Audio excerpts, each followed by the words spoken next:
All right, season 3. This is Tourette's podcast. I'm Ben Brown.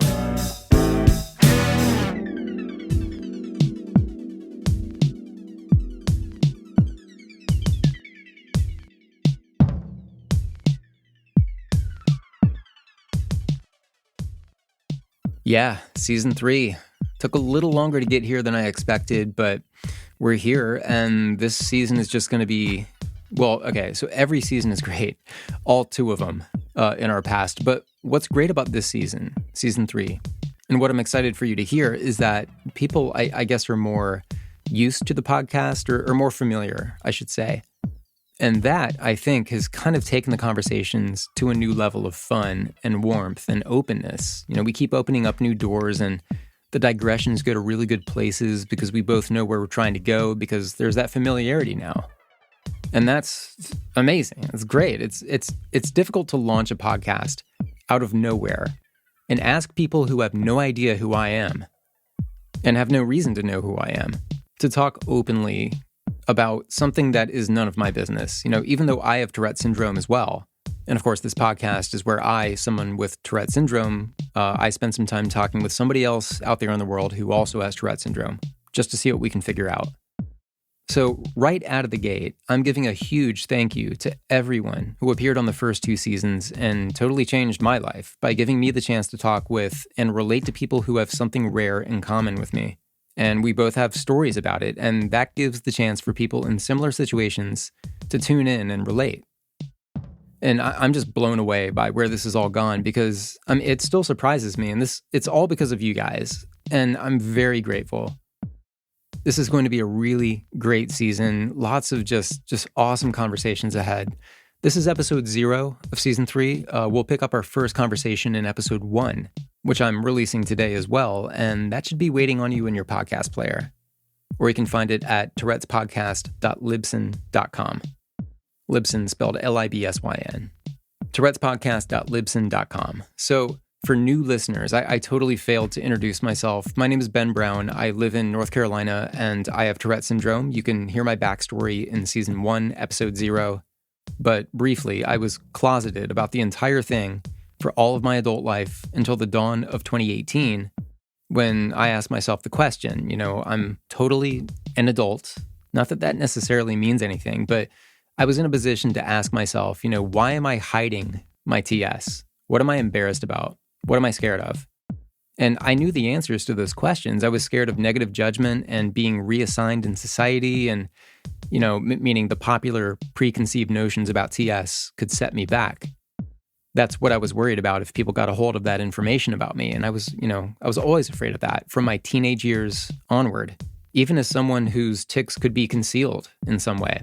I was really good at concealing my tics. And, you know, I know a lot of our listeners don't have that option and, you know, perhaps have to contend with the wild outside world and all the judgments, you know, within it. And I wanted to talk with these people and people like myself and people with, you know, the point is Tourette syndrome is not just one thing. Because I know all about my Tourette syndrome doesn't mean I know about yours, even though it's astonishing what we do have in common. And so this podcast started as my way of opening up. I do podcasting as part of my profession at my day job, and I had the means to do this kind of thing on a personal basis. So I found a lot of early support, and I started doing these interviews and learning more about the world I've been dodging for all these years by hiding my Tourette syndrome. And then, you know, people just started coming forward as the podcast got out there, and as, you know, it just grew and grew, and here we are.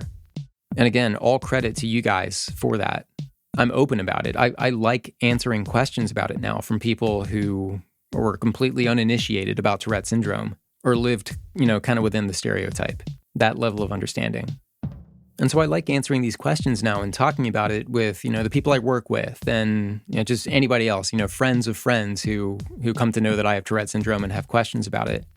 That's really great, and I really like that. And not because it makes me feel, you know, special or anything, but just so I can play a part in communicating what's real and what's true in the hopes that it's going to help somebody, which I never see as a bad idea.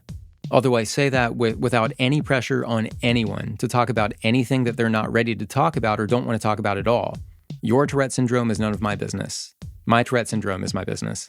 but I'm trying to explore it. And if you're open to talking about it and what your life has been like with Tourette syndrome, then I know a lot of people all around the world wanting to listen and form a community and a conversation around what we say on this podcast. And again, I'm just blown away by it, with really great thanks to the Tourette Association of America and Tourette Canada, and over to the supports out in the UK and Australia, and just a lot of amplification through them. Amanda, Megan, Ramona, Melissa, y'all helped a lot in connecting people here.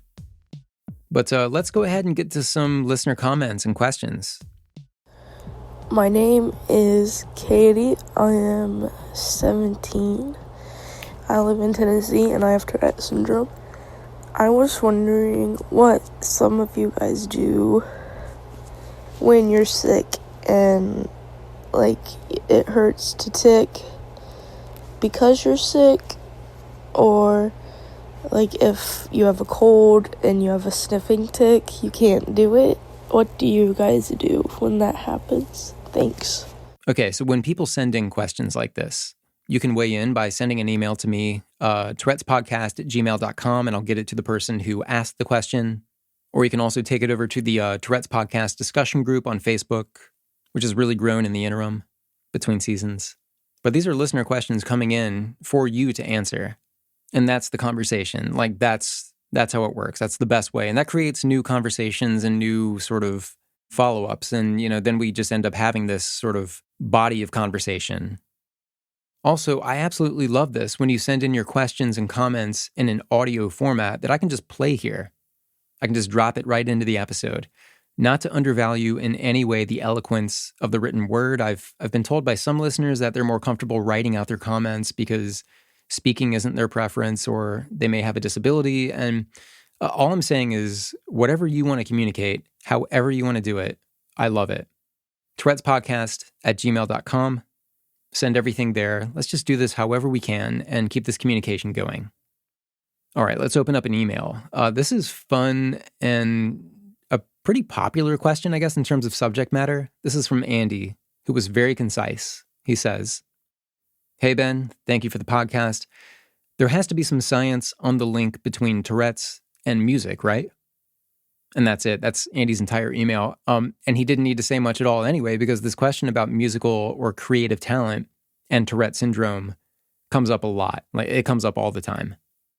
Now, I'm a science thinker, but I'm not a scientist. So I directed this question to a straight-up scientist who does a lot of work for the Tourette community.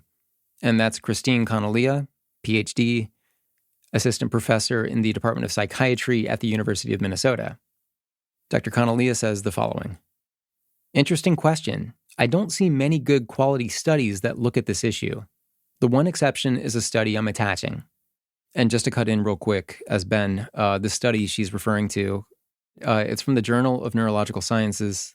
It was published in early 2015, and the title is Tick-Reducing Effects of Music in Patients with Tourette Syndrome, Self-Reported and Objective Analysis.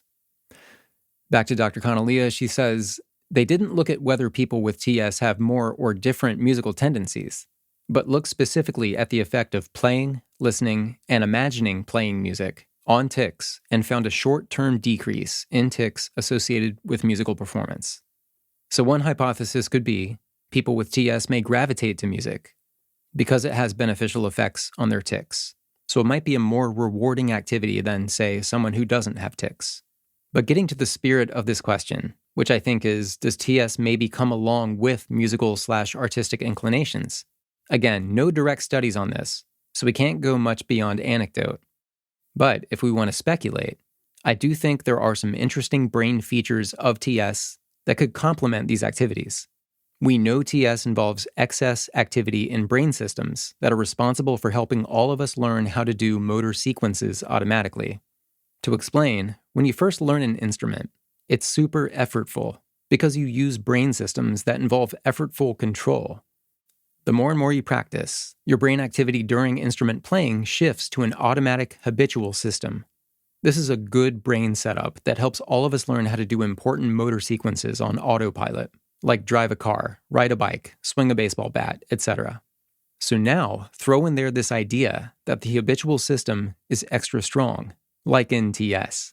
We generally think that people with extra strong habitual brain systems are at more risk for repetitive behavior issues, TS, OCD, etc. But maybe there's an upside to this. Maybe having this stronger habitual brain system also means people learn instruments better, quicker, etc. Again, this is another hypothesis, but one that is consistent with our current understanding of neuroscience. End quote.